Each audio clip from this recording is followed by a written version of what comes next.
On va traiter ici en parallèle deux exercices, étant donné que les idées que nous allons développer seront exactement les mêmes. L'idée que nous allons mettre en forme est la suivante. Si un plus 1 sur un tend vers un réel L strictement plus petit que 1, pour n assez grand, un plus 1 sur un est presque une constante Q de l'intervalle 0,1 ouvert en 1. En d'autres termes, pour n assez grand, un est presque une suite géométrique de raisons Q appartenant à l'intervalle 0,1 ouvert en 1. Donc, pour n assez grand, un est presque de la forme Q puissance n. Et donc, un tend vers 0, vu que Q appartient à l'intervalle 0,1 ouvert en 1.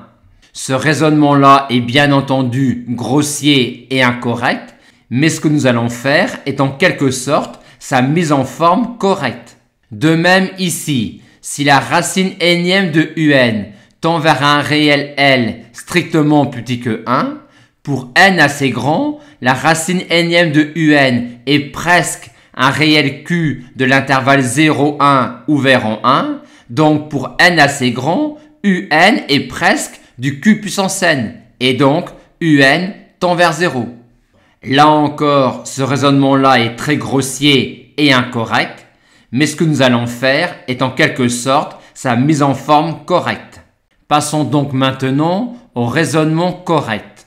Dire que un plus 1 sur un tend vers L quand n tend vers plus infini ne signifie pas bien entendu que un plus 1 sur un est égal à L pour n assez grand. Mais par définition de la limite, on peut en déduire quand L est strictement plus petit que 1, qu'il existe un réel Q appartenant à 0,1 ouvert et un indice n0 à partir duquel un plus 1 sur un reste inférieur ou égal à Q.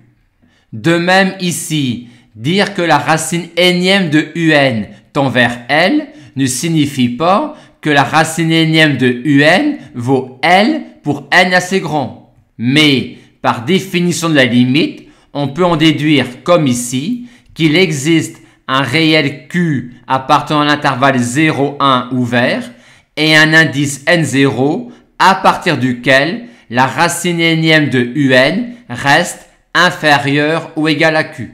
Ensuite, dire cela équivaut à cela et dire cela équivaut à cela.